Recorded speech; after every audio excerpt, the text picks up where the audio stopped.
chamar o pastor Flávio aqui. Veremos antes da mensagem uma leitura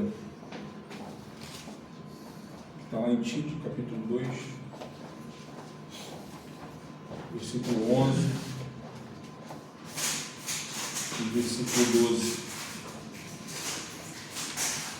Palavra edificante para a pregação. Diz assim: porquanto a graça de Deus se manifestou Salvador a todos os homens, educando-nos para que, renegadas a impiedade e as paixões mundanas, vivamos no presente século sensata, justa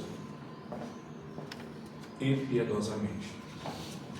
Que assim seja a vontade de Deus na mensagem assim posta para nós na manhã de hoje. Vamos orar.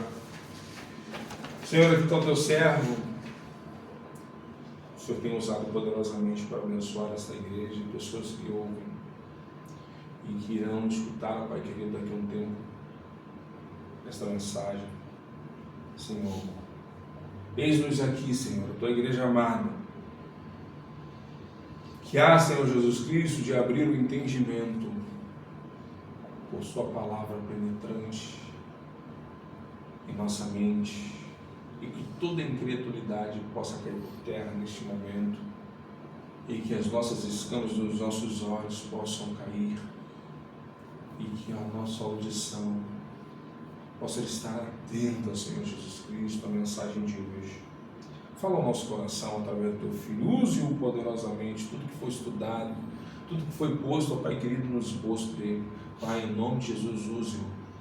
Pai, que a tua igreja possa sair daqui alimentada, possa sair daqui fiel, possa sair daqui, Senhor Jesus Cristo, com um senso de retidão, o senso, ó Pai querido, de mansidão, o senso de piedade, e que possamos sair daqui sim, Senhor Jesus Cristo, cheios, para que possamos passar, doar, compartilhar com os nossos irmãos. Senhor, em nome de Jesus, eis-nos aqui, Senhor, fala conosco através do teu Filho, teu atalaia. Em nome de Jesus, use-o poderosamente. Diminua sim, Senhor, teu Filho, para que a tua mensagem possa crescer, mas crescer dentro do nosso ser, dentro da tua igreja, e frutificar. Em nome de Jesus. Muito obrigado. Amém. Deus te abençoe.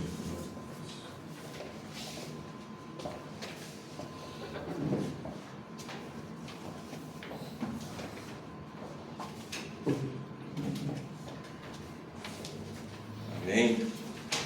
Deus é bom.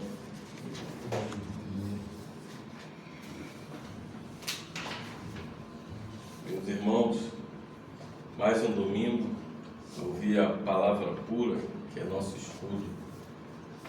É sempre muito bom congregar com os irmãos e estar na presença do Senhor. O Senhor tem se feito presente. Às vezes a gente para e vê lugares tão cheios, mas tão vazios. Mas a gente vê lugares com poucas pessoas, mas cheios de Deus. E é muito bom a gente sentir a presença de Deus. Hoje, antes de começar a pregação,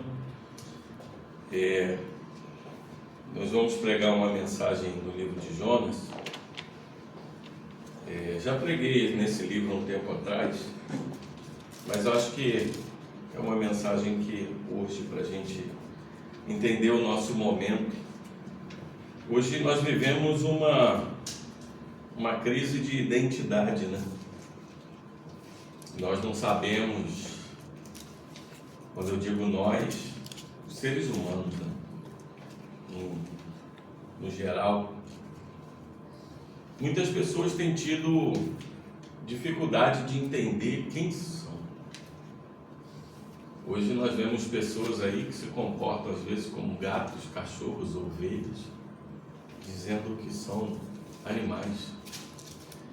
Hoje a gente vê pessoas dizendo que se comportam de uma forma, mas o seu corpo é de outra.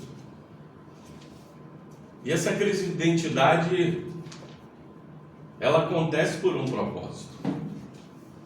Porque a nossa verdadeira identidade, ela está formada ali no livro de Gênesis, quando se diz assim, que nós fomos criados à imagem e semelhança. Se nós fomos criados à imagem e semelhança, nós fomos criados para ter uma imagem parecida com de alguém. Quando a gente distorce essa imagem, a gente se afasta do propósito. Nós precisamos entender que a identidade revela muito sobre nós. E num período em que a crise em toda a sociedade começa a acontecer em todas as áreas, quando você não tem uma identidade firmada, você não tem chão, você não consegue se segurar. E até dentro da própria igreja, muitos cristãos não conseguem mostrar quem são, a sua verdadeira identidade. Porque muitas vezes se seguram em galhos, não em raízes. Muitas vezes não entendem a sua verdadeira identidade. Essa confusão que foi ocasionada, principalmente pelos erros humanos e pela astúcia do diabo, ela tem ocasionado crises não só no mundo aí fora, como propriamente dentro da igreja. E hoje esse texto que eu vou ler com vocês e expor tem a dizer muito sobre isso, sobre identidade, sobre atitude e sobre quem nós somos e quem nós devemos ser. Vamos ler o texto que está em Jonas, capítulo 1. Vou ler todo o capítulo 1, do verso 1 até o 17, que diz assim: Veio a palavra do Senhor a Jonas, filho de Amitai, dizendo: Dispõe-te e vai à grande cidade de Nínive, e clama contra ela, porque a sua malícia subiu até mim. Jonas se dispôs, mas para fugir da presença do Senhor, para Tarsis, e tendo descido a Jope, achou um navio que ia para Tarsis. Pagou, pois, sua passagem e embarcou nele, para ir com eles para Tarsis, para longe da presença do Senhor. Mas o Senhor lançou sobre o mar um forte vento e fez-se no mar uma grande tempestade, e o navio estava a ponto de se despedaçar. Então os marinheiros, cheios de medo, clamavam cada um ao seu Deus, e lançavam ao mar a carga que estava no navio, para o aliviarem do peso dela. Jonas, porém, havia descido ao porão e se deitado, e dormia profundamente. Chegou-se a ele o mestre do navio e lhe disse: Que se passa contigo? Agarrado no sono? Levanta-te e invoca o teu Deus. Talvez assim esse Deus se lembre de nós, para que não pereçamos. E diziam uns aos outros: Vinde e lancemos sorte, para que saibamos por causa de quem nos sobreveio este mal. E lançaram sorte, e a sorte caiu sobre Jonas. Então lhe disseram: Declara-nos agora por causa de quem nos sobreveio este mal. Que ocupação é a tua? De onde vens? Qual a tua terra? E de que povo és tu? Ele lhe respondeu: Sou hebreu, temo ao Senhor, o Deus do céu, que fez o mar e a terra. Então os homens ficaram possuídos de grande temor e lhe disseram: Que é isto que fizeste? Pois sabiam os homens que ele fugia da presença do Senhor, porque ele o havia declarado. Disseram-lhe: Que te faremos para que o mar se nos acalme? Porque o mar se ia tornando cada vez mais tempestuoso. Respondeu-lhes: Tomai-me e lançai-me ao mar, e o mar se aquietará, porque eu sei que por minha causa vos sobreveio esta grande tempestade. Entretanto os homens remavam, esforçando-se para alcançar a terra, mas não podiam, porquanto o mar se ia tornando cada vez mais tempestuoso contra eles. Então clamaram ao Senhor e disseram: Ah, Senhor, rogamos-te que não pereçamos por causa da vida deste homem, e não faças cair sobre nós este sangue, quanto a nós inocentes, porque tu, Senhor, fizeste como te aprouve. E levantaram a Jonas e o lançaram ao mar, e cessou o mar da sua fúria. Temeram, pois, esses homens em extremo ao Senhor, e ofereceram sacrifício ao Senhor, e fizeram votos. Preparou o Senhor um grande peixe para que tragasse a Jonas, e esteve Jonas 3 dias e 3 noites no ventre do peixe. Aleluia, glória a Deus. Esse texto tem muito a nos ensinar, meus irmãos. Como eu falei aqui de identidade, muitas vezes quando a gente pensa no livro de Jonas, a gente só se lembra do grande peixe. Só se lembra do grande peixe. Mas o interessante é que esse livro tem outras coisas, né? Fala um pouco de raça, de nacionalismo, fala um pouco de chamado de Deus para a missão, fala um pouco das lutas que os crentes desenvolvem para confiar e obedecer a Deus. Todos esses temas estão aí. O interessante é como a gente vê o comportamento de um servo de Deus. Se a gente dividir o livro de Jonas nos 4 capítulos em 2 partes, a primeira parte seria os capítulos 1 e 2, a segunda parte os capítulos 3 e 4. Na primeira parte, nos capítulos 1 e 2, é como se a gente falasse que são Jonas, os pagãos e o mar, e a segunda, Jonas, os pagãos e a cidade. Na primeira parte, assim como na segunda parte, a palavra de Deus chega a Jonas, a mensagem a ser transmitida e a resposta de Jonas. E logo vem a palavra de advertência, a resposta dos pagãos, a resposta do líder pagão.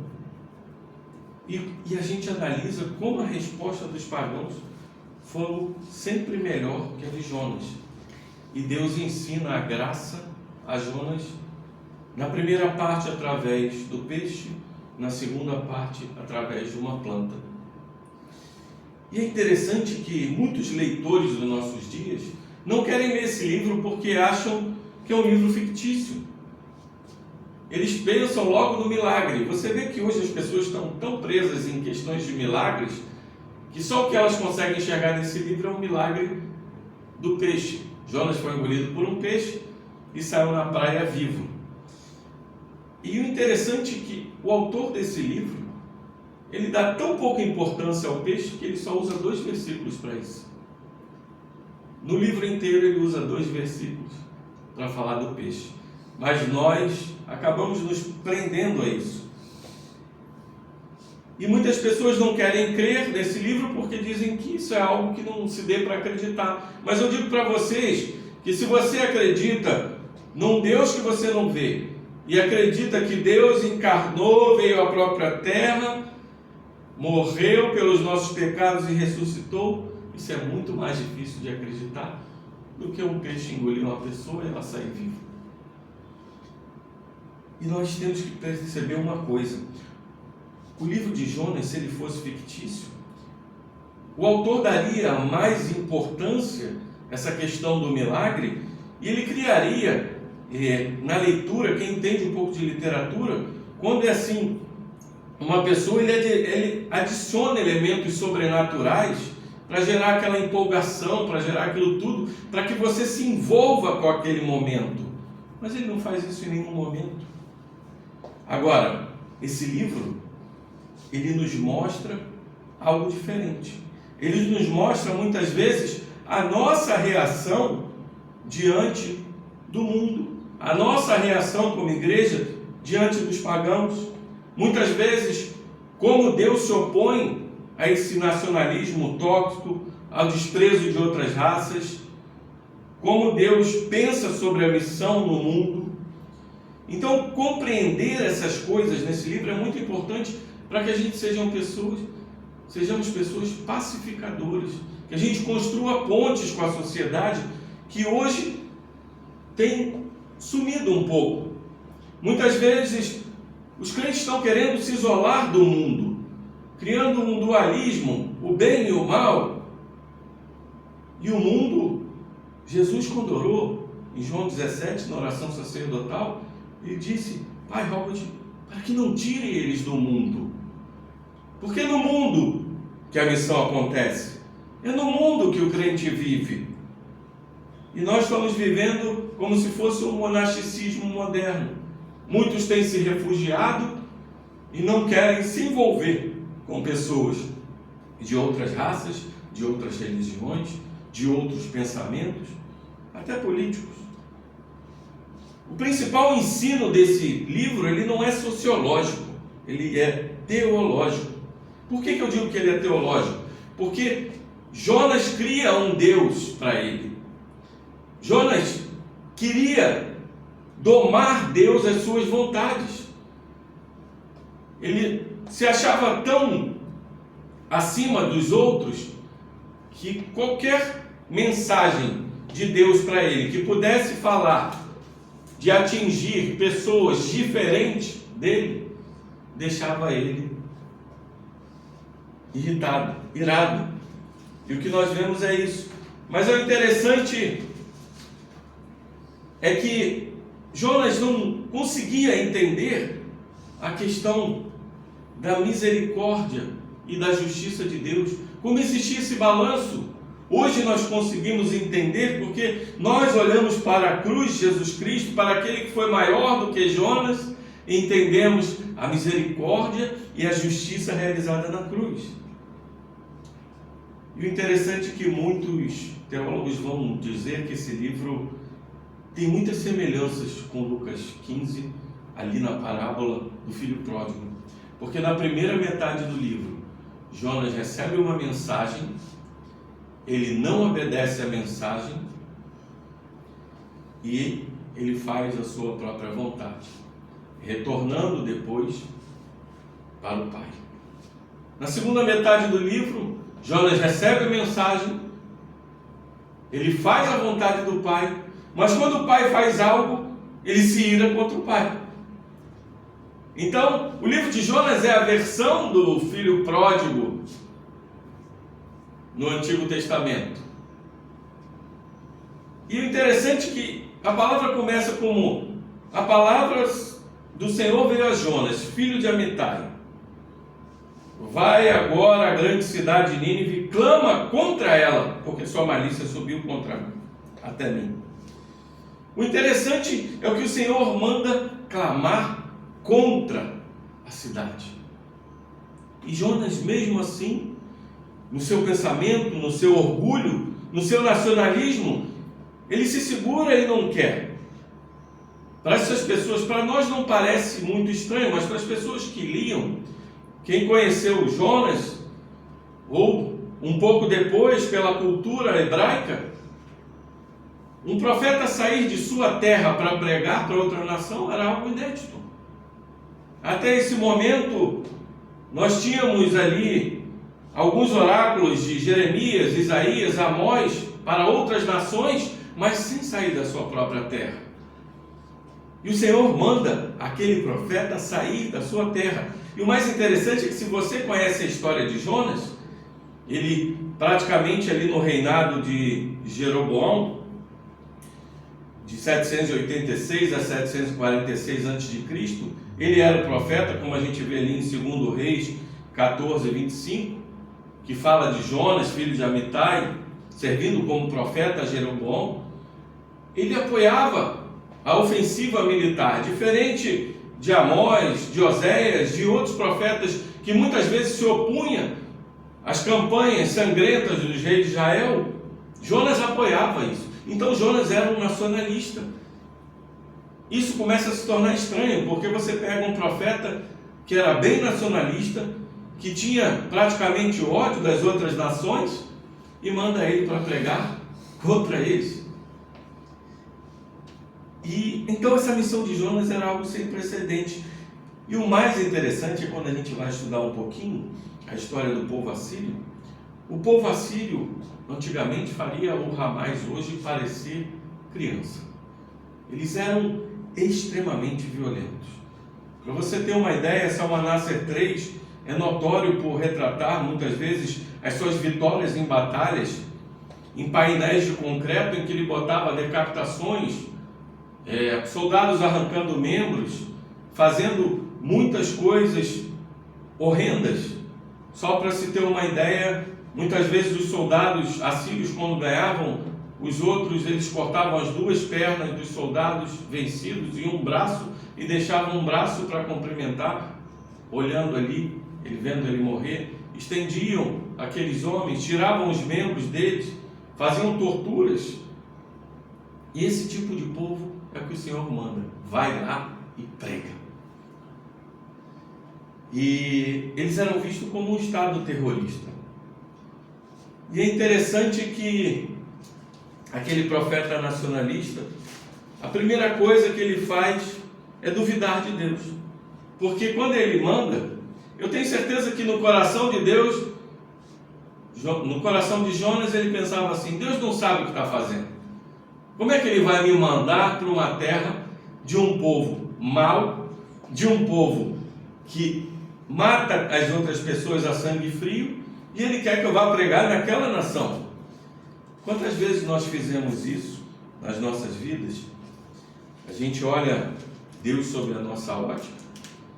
Todos já tivemos essa experiência. Muitas vezes, quando recebe o diagnóstico de uma doença, de um câncer, ou quando a gente tem algum ente querido que morre, a gente diz assim: mas por que, Senhor? Parece que a gente reclama de Deus dizendo: o Senhor não sabe o que está fazendo. E assim é desde o princípio. Foi com Adão e com Eva, porque quando o Senhor falou para eles: não coma, mas não deu a razão, eles assim comeram, porque eles duvidaram da sabedoria, da justiça. E aqui o que Jonas fez, foi justamente isso: foi duvidar que Deus era bom, era sábio, era justo, e sabia o que estava fazendo. E assim são as nossas vidas. O livro de Jonas nos mostra duas maneiras de fugir de Deus, como eu comentei aqui, do filho pródigo. A primeira é quando a gente foge realmente da presença do Senhor, né? Ele manda nos fazer alguma coisa e a gente foge daquilo. E a segunda é quando a gente acha que está com o Senhor, se torna tão religioso que a gente acaba fugindo também do Senhor. O apóstolo Paulo vai falar isso no livro de Romanos, porque em Romanos 1, 29, Paulo vai dizer assim: rejeitaram abertamente a Deus e se encheram de todo tipo de maldade, ganância e depravação. No capítulo 2, ele fala daqueles que procuram seguir a Bíblia. Você confia na lei, se vangloria em Deus, você conhece a sua vontade e aprova o que é superior, porque é instruído pela lei. Então, depois de Paulo olhar para os gentios pagãos e olhar para os judeus religiosos, no capítulo 3 diz assim: não há um justo sequer. O interessante é que Paulo está mostrando para nós que existem essas duas maneiras de fugir de Deus: quando a gente realmente foge de Deus e quando a gente se torna extremamente religioso e a gente foge de Deus. Como a gente falou, é a questão do filho pródigo. Um estava ali, fazia a vontade do pai todo o tempo, mas na hora que o pai fez algo que ele não queria, ele se ira contra o pai. Isso nos mostra o quê? Que muitas vezes nós queremos moldar Deus às nossas vontades, e Deus é sábio para fazer a coisa certa.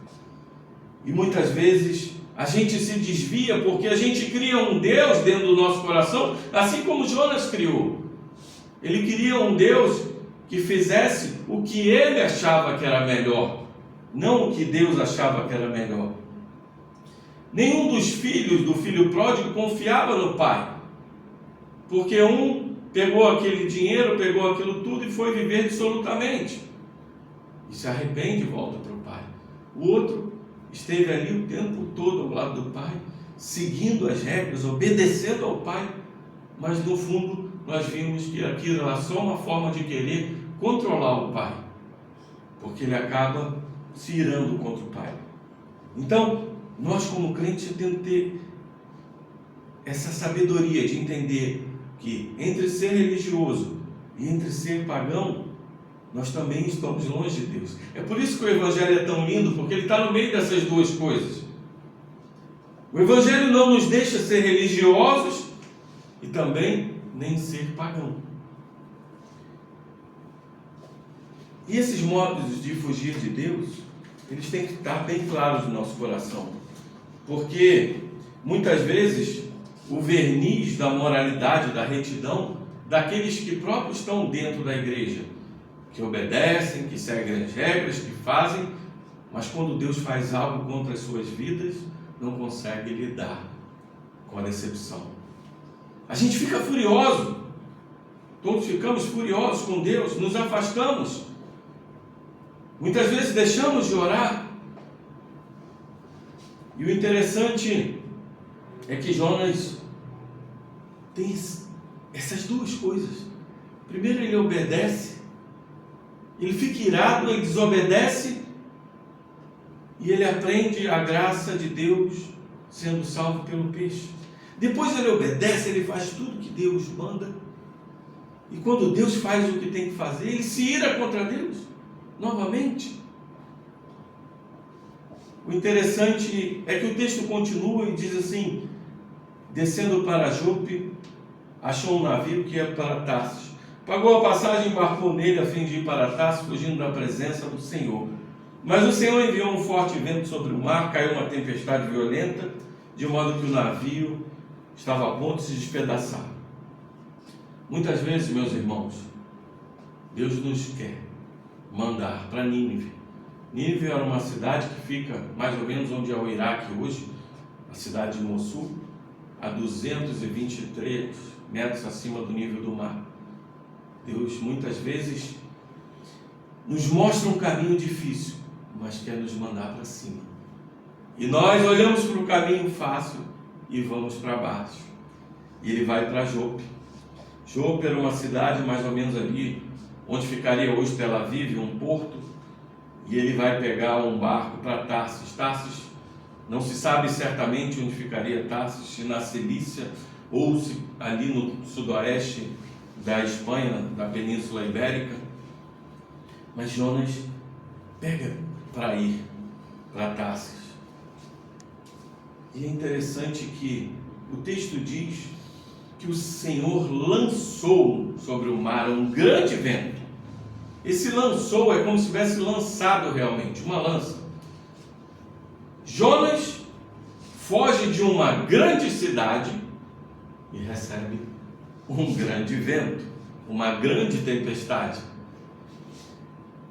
A notícia desanimadora para nós é que todo ato de desobediência a Deus tem uma tempestade vinculada a esse pecado. Muitas vezes nós tentamos fugir de Deus, nós pecamos, nós desobedecemos. Atentem para o que eu vou falar. Nem toda tribulação, nem toda punição vem por algum pecado, mas todo pecado tem uma tempestade vinculada a si. O livro de Jó é essa prova, porque Jó seguia, era um homem reto, era um homem que fazia todas as coisas, mas ele ainda assim passa por toda aquela tribulação. Mas a Bíblia nos mostra também que todo pecado tem uma tempestade vinculada, porque se nós violamos a lei de Deus, nós estamos violando o quê? O nosso próprio desígnio, que é conhecê-lo, servi-lo, amá-lo. Nós fomos criados à imagem e semelhança, como eu falei aqui. E toda vez que a gente tem alguma dificuldade vinculada a pecado, é Deus dizendo para a gente: olha, o caminho errado, eu tenho que te alertar e te acordar. Da mesma forma, se você tratar o seu corpo mal, não espere ter boa saúde. Se você tratar pessoas com indiferença, não espere que elas te tratem bem. Se você tratar Deus, se afastando dele, fugindo do seu desígnio, a tempestade será nas nossas vidas. Então, se a gente edifica algo em nossas vidas além de Deus, se a gente coloca outras coisas no lugar de Deus, Deus pune essa idolatria, pune esse pecado, para que a gente se volte para o nosso propósito, para que a gente volte para o nosso desígnio. Mas tem uma notícia boa também, porque nós sabemos que o pecado é como se fosse uma radiação. Muitas vezes a gente não sente os efeitos iniciais, mas aquilo vai consumindo o nosso corpo, vai nos destruindo até a hora que a gente sente a dor. E o pecado, ele endurece a consciência, ele aprisiona, e a gente acaba ficando num castelo defensivo, que tudo que as pessoas falam para nós, a gente já fica irado contra isso. Agora é interessante que essa metáfora de dizer que todo pecado tem uma tempestade vinculada, interessante é que a gente é uma sociedade moderna, mas ainda assim a gente não consegue controlar o clima. E da mesma forma, a gente não consegue controlar essas tempestades que vêm da mão de Deus. Mas também nós temos notícias reconfortantes, porque o pecado nos ensina.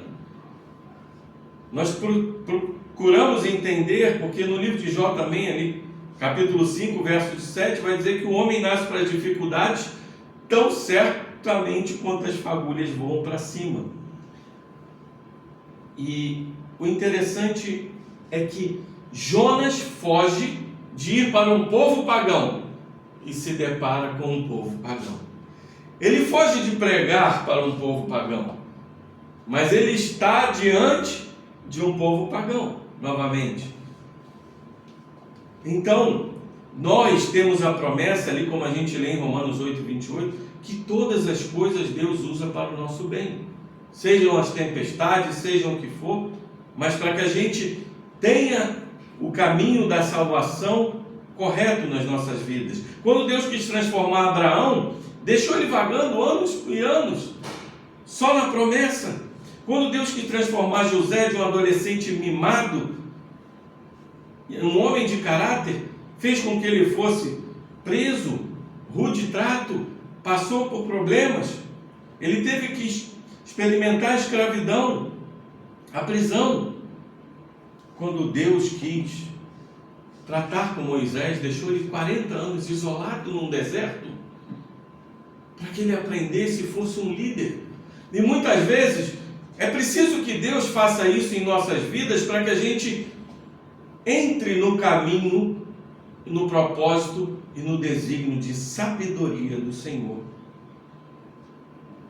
Deus não criou o mundo para o sofrimento. O sofrimento veio com o pecado do homem.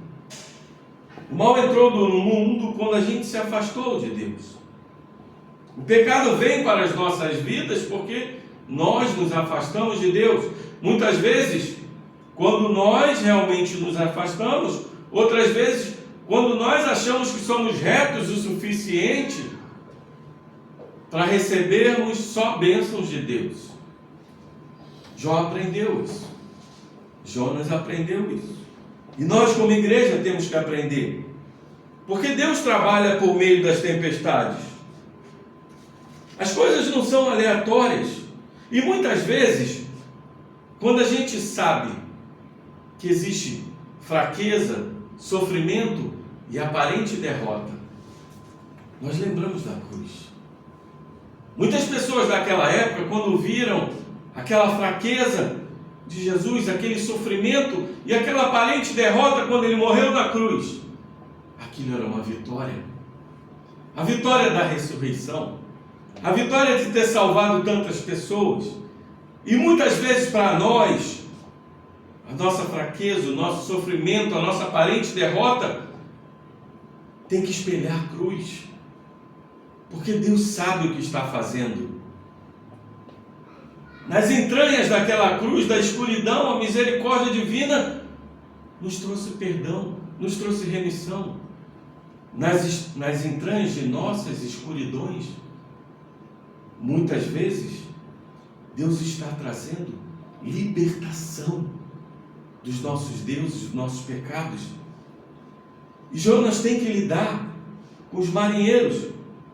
O que Deus nos mostra, e mostra para Jonas, é que Deus quer que nós tratemos pessoas de diferentes raças, de outras crenças, de forma amorosa, respeitosa, generosa, justa.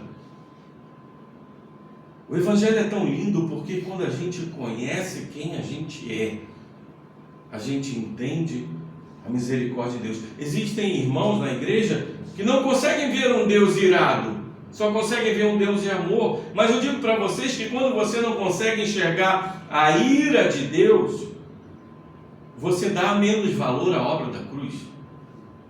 Porque se você soubesse que a ira de Deus contra o pecado, ela é cósmica, sobrenatural, e o pecado tem que ser punido, você lembraria que toda essa ira foi despejada no seu filho. E aí você verdadeiramente dá valor à obra da cruz. Essa é uma das mensagens mais importantes. Jonas rejeita o chamado para pregar para Nínive. Ele não queria falar aos pagãos sobre Deus, nem levar a crer nele. Mas Jonas foge contra os mesmos tipos de pessoas. Eles eram marinheiros experientes, acostumados, e o texto nos diz que eles estavam desesperados. Não era um vento comum. E eles perceberam que era algo sobrenatural. Algo está diferente. A gente conhece esse mar, a gente conhece essas tempestades, a gente já passou por tempestade ruim, mas essa não tem nada igual. Isso é algo sobrenatural.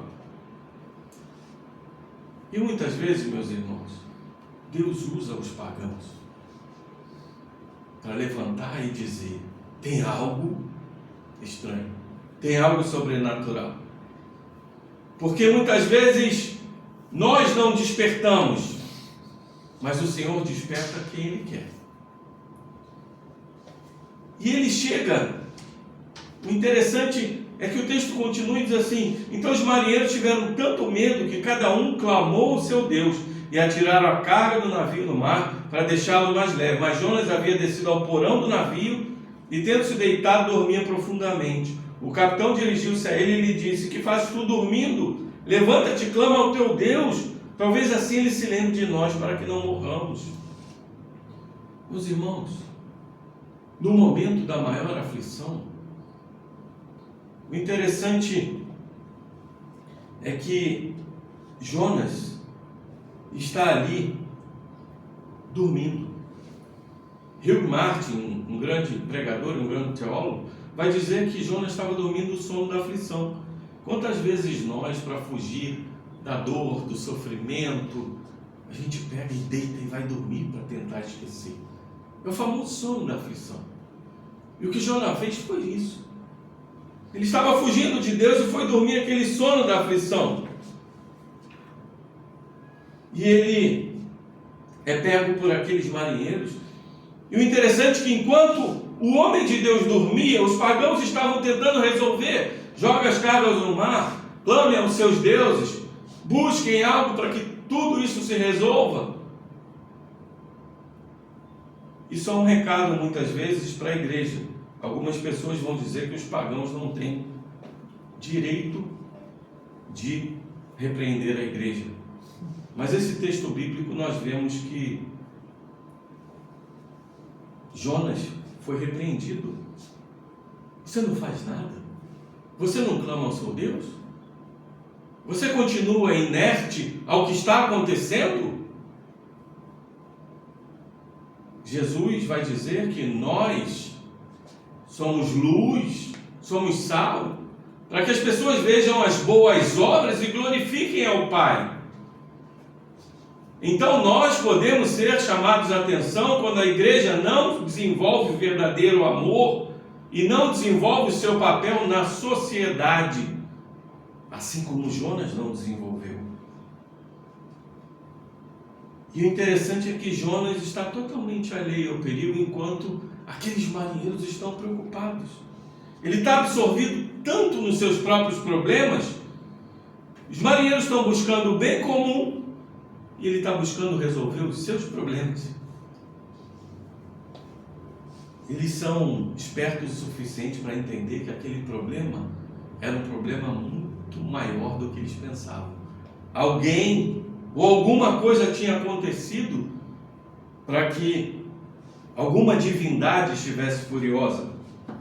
Eles não têm mentalidade estreita, intolerante, tanto que o capitão chega para ele e fala: levanta-te, clama ao teu Deus. E a mesma palavra que ele usa aqui, clama ao teu Deus, que é Kunkra, é a mesma palavra que Deus fala para Jonas: levanta-te e vai a Nínive. E agora Deus está sendo falado através da boca do capitão: levanta-te e clama. Deus falou diretamente com Jonas. Agora Deus usa o capitão para falar: levanta e clama. O próprio gentil, da boca do gentil, sai a palavra de Deus. E o que a gente começa a aprender é que muitas vezes tem pessoas que podem não conhecer a Deus, mas estão buscando o bem comum. E tem pessoas que conhecem a Deus, mas estão tão absortos nos seus próprios problemas que esquecem do propósito principal da igreja. Jacques Ellul, num comentário sobre Jonas, escreve assim: esses marinheiros de Jope são pagãos, ou em linguagem moderna, não cristãos. Mas a sorte de não cristãos e cristãos está ligada. Eles estão no mesmo barco. A segurança de todos depende do que cada um faz. Eles encontram-se na mesma tempestade, sujeitos ao mesmo perigo, e querem o mesmo desfecho.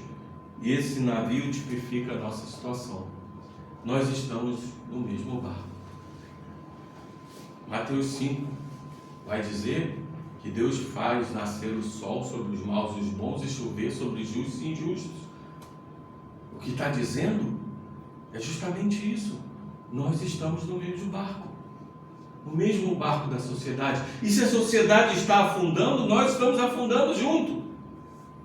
Isso é um despertamento para a igreja, porque todos nós, crentes e descrentes, estamos no mesmo barco. E nós precisamos trabalhar, assim como os marinheiros, pelo bem comum.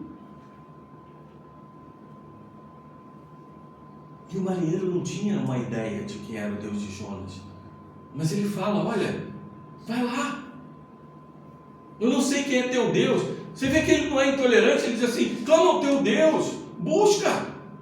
Porque pode ser Ele que nos salve. E quantas vezes a gente deixa de clamar ao nosso Deus diante de pessoas, por achar que muitas vezes elas podem ser intolerantes, e muitas vezes elas estão querendo que a gente clame, para justamente dizer assim: era isso que eu precisava ouvir. Então, entenda que esse texto nos mostra uma outra coisa importante. É a graça comum. A graça comum nada mais é que Deus capacita pessoas, independente de serem crentes ou descrentes. A grande prova está aí na ciência: cientistas descrentes que favorecem o mundo com grandes descobertas, com inteligência, com sabedoria, com estudos. Pessoas que muitas vezes são descrentes, mas que fazem o bem à sociedade, o bem comum. Isso demonstra o amor de Deus. Essa graça comum.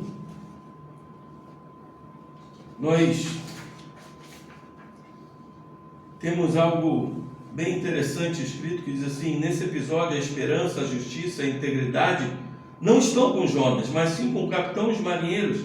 Embora sejam vítimas inocentes, os marinheiros nunca reclamam de injustiça. Quando se vê em uma situação perigosa que não foi criada por eles, procuram resolvê-la para o bem de todos. Nunca caem em autopiedade, nem repreendem um Deus irado, nem condenam um mundo arbitrário, nem alvejam o culpado Jonas por vingança, nem promovem a violência em resposta. Essa é a doutrina da graça comum, que independente da sua raça ou crença religiosa, Deus pode usar quem Ele quer. Deus usou uma mula na Bíblia. Deus capacita todo ato de bondade, sabedoria, justiça, beleza, não importa quem o pratique. João Calvino vai dizer que a verdade é até na boca do ímpio. A graça comum significa que os incrédulos frequentemente agem de forma mais justa do que os crentes, apesar da sua falta de fé. Enquanto os crentes tomados pelo pecado remanescente frequentemente agem de forma muito pior do que a crença correta que eles têm em Deus. Tudo isso significa o que para nós? Que nós devemos ser humildes e respeitosos para aqueles que não compartilham da nossa fé. Nós devemos apreciar as obras praticadas por todas as pessoas, porque os incrédulos têm muita coisa a nos ensinar também. Quantas vezes nós ouvimos da boca de amigos incrédulos Deus falar conosco? E o texto continua dizendo, e cada um dizia ao seu companheiro: vinde, lançemos sorte, para sabermos quem é o culpado por essa tragédia que nos sobreveio. Era muito comum nos tempos antigos lançar sorte para que Deus pudesse dar a direção. Então lhe disseram: declara-nos agora por culpa de quem nos sobreveio essa tragédia. Eles lançaram sorte e a sorte caiu sobre Jonas. E eles se direcionam a ele. O interessante é que eles não se direcionam a Jonas com raiva. Eles se direcionam a Jonas dizendo assim: que ocupação é tua? De onde vens? Qual é a tua terra? De que povo tu és? Eles querem saber a identidade de Jonas. No mundo antigo, religião e identidade era uma coisa que estavam conectadas. Hoje, nós podemos pensar assim: mas hoje tem pessoas que não têm religião. Essa é uma falsa ideia. Muitas vezes você pode desconstruir essa ideia de uma pessoa, porque a palavra religião, que vem do latim, quer dizer religar, quer dizer ele se ligar a algo. Muitas vezes você foge de Deus, mas você se liga a algo. A sua religião pode ser o seu filho, a sua religião pode ser a sua família, pode ser o seu trabalho, pode ser o seu eu, pode ser o seu dinheiro, podem ser tantas coisas. Mas existe esse vínculo, porque todo ser humano tem essa abertura religiosa em si, porque ele tem que se prender a algo. Porque nós somos seres humanos criados à imagem e semelhança de Deus, nós somos dependentes. E se nós somos dependentes, nós não vivemos sozinhos. Nós precisamos nos apegar a algo e muitas vezes nos apegamos a coisas erradas. E o interessante é que eles perguntam para eles assim, ele quer saber: qual é a tua missão, Jonas? A gente quer saber o que você pensa da vida. Quem é você? De onde você vem? Os marinheiros, na verdade, eles não estão dando o direito de Jonas explicar. O objetivo deles era entender por que Deus estava irado, para eles decidirem o que eles tinham que fazer. Eles estavam querendo uma solução para o problema. Eles não estavam brigando com Jonas. Eles estavam perguntando: Jonas, explica aí para a gente. Qual é o nome do seu Deus? Eles podiam perguntar, mas eles não perguntam, eles perguntam: quem é você? E olha que interessante a resposta de Jonas. Jonas responde para eles: sou hebreu e temo ao Senhor, o Deus do céu, que fez o mar e a terra. Jonas inverte.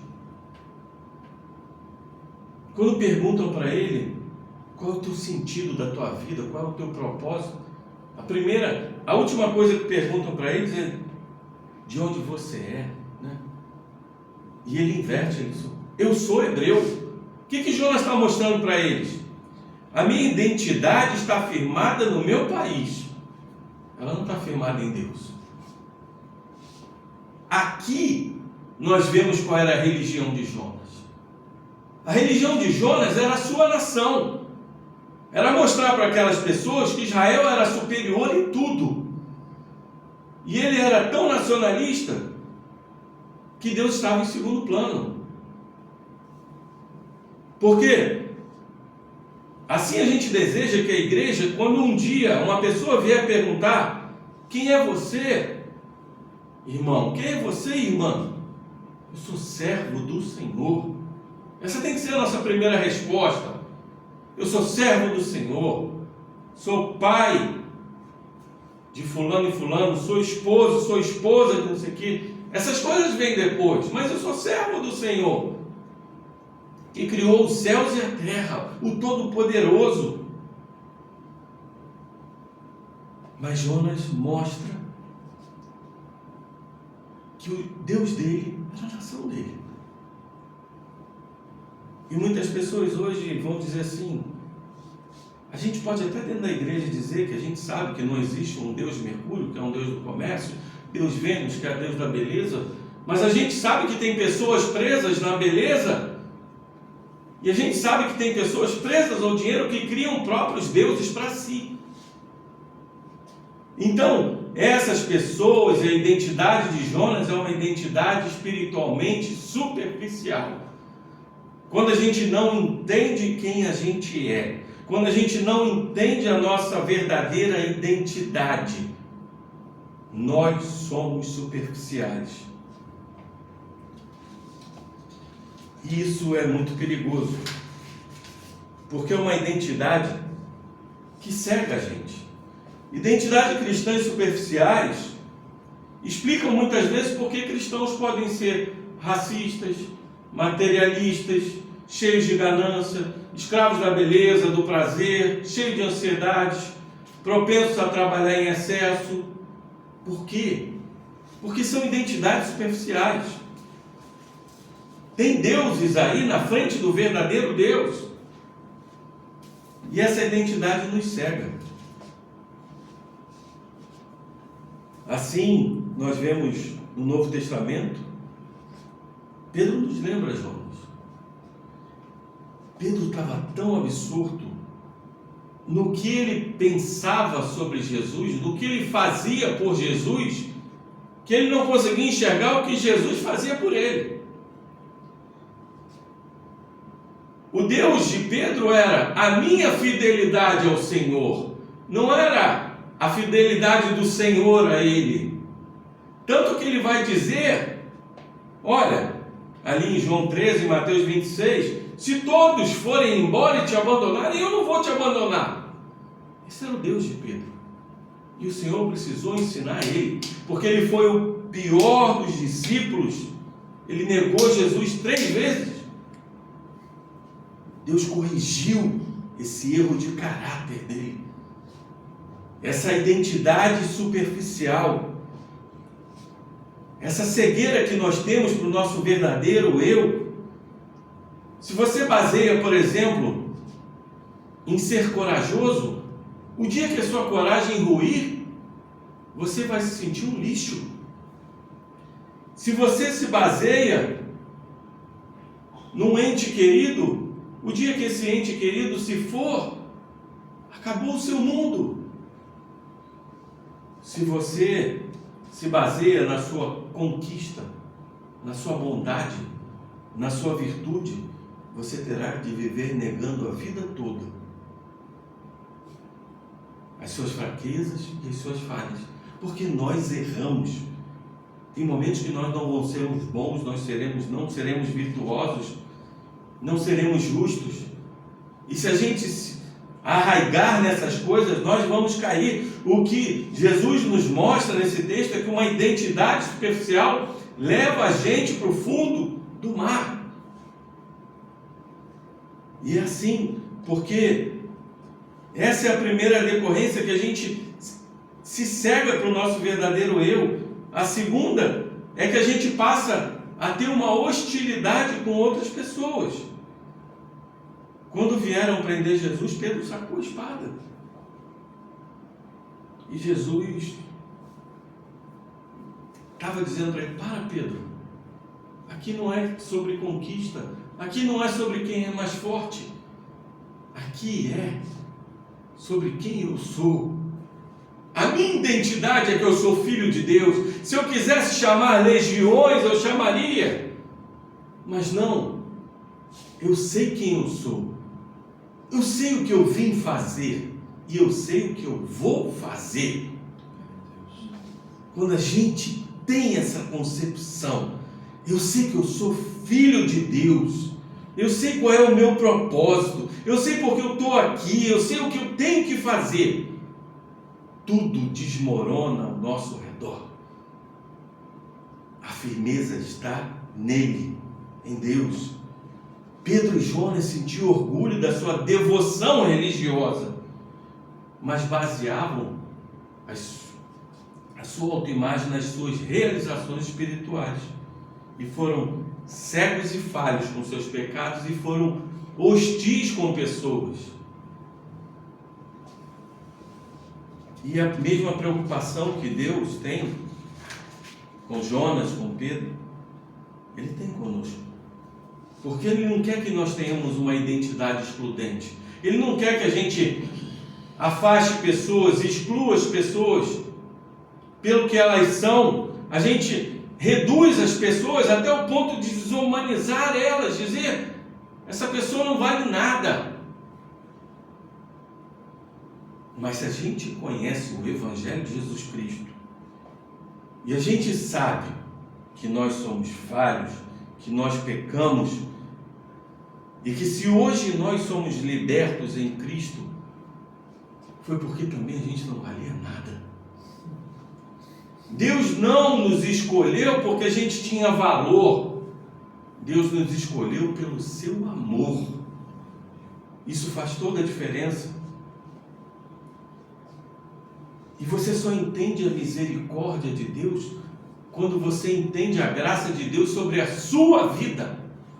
Quando a gente entende que Deus fez demais por nós, a gente não consegue olhar mais para aquela pessoa de uma forma, eu era assim. Talvez eu não fosse tão ruim quanto ele, mas eu era ruim. E Deus quer ser misericordioso com ele, quer ser misericordioso com ela. E o texto continua, ainda lhe perguntaram, o que te faremos para que o mar se acalme? Pois o mar ia se tornando cada vez mais tempestuoso. Ele respondeu, pegai-me e lançai-me ao mar, e ele se aquietará, pois sei que esta grande tempestade sobreveio por minha causa. Muitas vezes, irmãs, nós entendemos que talvez a tempestade que a gente esteja passando, ou que as pessoas ao nosso redor estejam passando, é Deus dizendo para nós, acorda, clama, desperta, porque você é a luz e o sal que eu coloquei na terra. E se você não despertar, ninguém ao teu redor vai despertar. E se você não clamar, eu não ouvirei. E se eu não ouvir, eu não farei. Muitas vezes os problemas que estão aí na sociedade é por falta da igreja ser luz e ser sal e clamar verdadeiramente e dobrar os joelhos e ter propósito e fazer jejuns e orar incessantemente pelo bem da sociedade, pela melhora da sociedade, por aqueles que estão comandando a nação, por aqueles que estão comandando a justiça. E o que nós temos feito?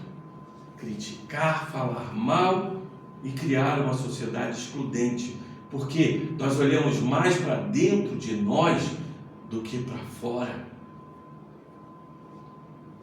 E os marinheiros continuam a agir de modo admirável, porque eles se esforçavam a remar para chegar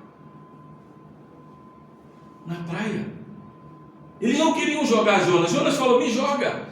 Eles falaram, não vou jogar você, porque o seu Deus está irado. Eu não quero ir contra o seu Deus como ele está irado contra você. Eu quero tentar resolver aqui. E quando eles perceberam que não dava mais, olha que interessante, eles clamam ao Senhor, que fez os céus e a terra. O Deus de Jonas, eles clamam e dizem assim, nós te rogamos, ó Senhor, que não morramos por causa da vida deste homem. Eles reconheceram que Jonas era um homem de Deus. Ele está errado, ele fez coisas erradas. Nós temos que jogar ele para fora do barco, mas por favor, que a gente não morra por isso. Que não nos culpes por esse sangue inocente, porque tu fizeste o que te agrada, ó Senhor. Então pegaram Jonas e jogaram no mar, e o mar cessou. Sabe o que é interessante aqui? Quando a gente vai ver, o mar cessou a sua fúria, o mar cessou a sua ira, que era a ira de Deus. aqui é como se fosse a propiciação de Deus. Esse ato de jogar Jonas no mar é um ato substitutivo para que vocês vivam. É preciso que alguém seja jogado no mar. E nos faz lembrar daquele que é maior que Jonas, daquele que verdadeiramente substituiu, porque Jonas foi jogado nas profundezas do mar. Jesus foi jogado para as profundezas do Hades. Jonas não morreu, Jesus morreu. Esse ato substitutivo de Jonas foi para salvar os marinheiros e para que eles conhecessem o verdadeiro Deus. O ato substitutivo de Jesus foi para nos salvar, nos libertar e conhecer o verdadeiro Deus. Por isso, Jesus fala, o sinal de Jonas é o ato substitutivo. Vocês vão ver o ato substitutivo. Jonas foi jogado para salvar. Eu serei jogado para salvar vocês. E o interessante é que o texto termina dizendo: os homens temeram o Senhor com grande temor. Então ofereceram sacrifícios ao Senhor e fizeram votos.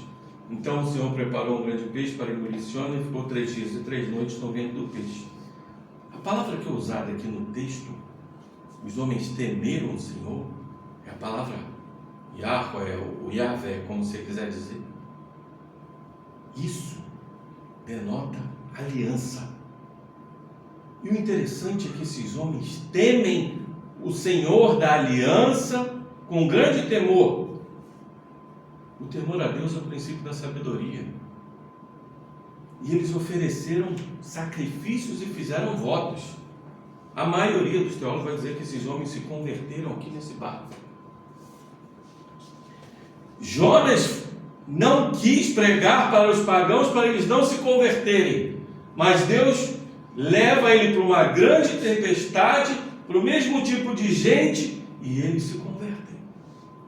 Isso mostra a soberania de Deus, o propósito de Deus, que quando Ele quer, Ele vai fazer, e Ele vai usar a sua vida para te mostrar que existem momentos que, mesmo que você não vá fazer, Ele vai continuar te usando para fazer, porque o propósito e a soberania dele irão ser feitos.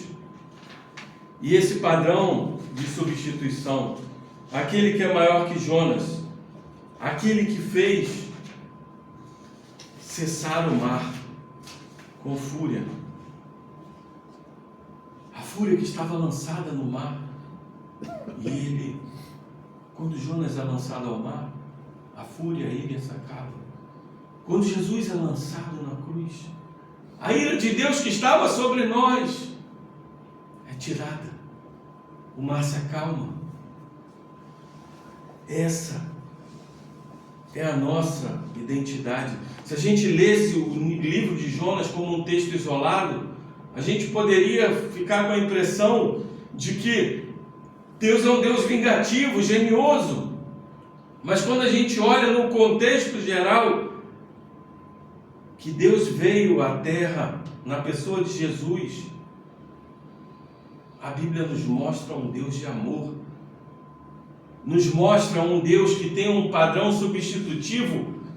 Vocês têm que pagar pela tempestade vinculada ao pecado de vocês, mas vocês não têm condição de vencer a justiça de Deus, de cumprir a justiça de Deus. Então eu pagarei. Me joguem para fora do barco. Jesus estava dizendo: me joguem na cruz, porque eu pagarei.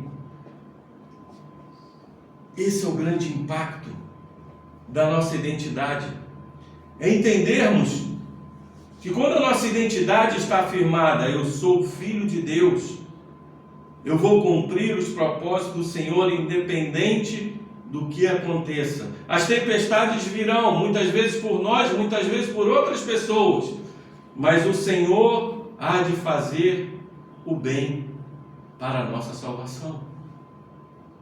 E esse texto nos mostra que a atividade antimissionária de Jonas resultou ironicamente na conversão de pessoas não israelitas. O que Deus pretende fazer, Ele fará. Assim que Jonas afunda nas águas, Deus o salva miraculosamente. E essas águas representam as nossas vidas. Nós somos salvos miraculosamente todos os dias, desde o princípio. Quando nós somos sinceros com nós mesmos, nós vemos o quanto nós estamos debaixo da graça de Deus. Nós vemos quem nós somos. E aí, quem nós somos? Sim, eu sou filho de Deus. Eu fui liberto por Deus. Eu sou um pecador e vivo debaixo da graça de Deus, porque Ele precisou me substituir. Quando você tem isso enraizado na sua mente, a sua identidade te fortalece, e além de te fortalecer, faz com que você seja usado para que não olhe mais para essas pessoas que pensam de forma diferente, que têm religiões diferentes, ou que muitas vezes nos perturbam como pessoas que precisam da graça como nós recebemos. Essa é a nossa identidade.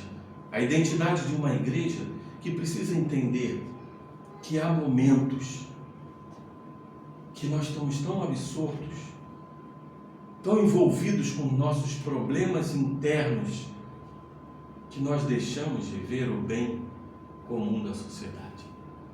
Que nós deixamos de ver que Deus muitas vezes quer exercer a sua misericórdia, mas para que Ele exerça a sua misericórdia, Ele precisa do seu povo. Ele precisa da sua igreja. Ele precisa olhar para nós e dizer, diretamente pela voz dele ou através da voz de um pagão, levanta e clama ao teu Deus, porque você é filho de Deus. Essa é a sua identidade. Esse é quem você é e esse é quem você precisa ser, para que nós sejamos os filhos de Deus, o que glorificam o nome do Senhor. Amém? Amém. Deus seja louvado. Senhor, te agradecemos por mais esse dia, por mais esse culto. Te agradecemos por quem Tu és. Nossas vidas não podem estar baseadas nas nossas conquistas, na nossa bondade, na nossa justiça, nas nossas famílias, nos nossos trabalhos, no nosso dinheiro, em nada, Senhor. A nossa identidade é que verdadeiramente somos filhos de Deus. Recebemos a graça do Senhor, somos salvos e libertos pela obra da cruz, por Cristo Jesus. E é ali que temos que nos segurar, porque as tempestades virão por nós ou por pessoas ao nosso lado, mas nós sabemos quem está no barco conosco, mas nós sabemos quem nos levanta quando afundamos no mar, nós sabemos quem nos salva quando somos engolidos pelo peixe. Nós sabemos que muitas vezes nos afundamos nos nossos deuses, mas o Senhor nos levanta para clamar a Ti e para glorificar o Teu santo nome. Que a nossa identidade cristã esteja firmada em quem somos, filhos de Deus, filhos do verdadeiro Deus Criador, e que possamos ser sal e luz para essa sociedade, para esse mundo. Desperte na Tua igreja, desperte nos nossos corações o desejo de clamar por uma sociedade melhor, o desejo de propiciar, através do Teu poder, a fúria da tempestade. Que a gente olhe para a tempestade e diga, Deus lançou isso sobre nós. Deus está dizendo para nós, clame minha igreja, clame, porque eu ouvirei dos céus, perdoarei os seus pecados e farei com que essa nação seja sarada. e a sociedade seja uma sociedade melhor. É isso que precisamos entender. A nossa identidade. Nós somos filhos de Deus para agirmos como agentes do reino de Deus na terra. É o que oramos em nome de Jesus. Amém. Glória a Deus. Vamos, glória a Deus.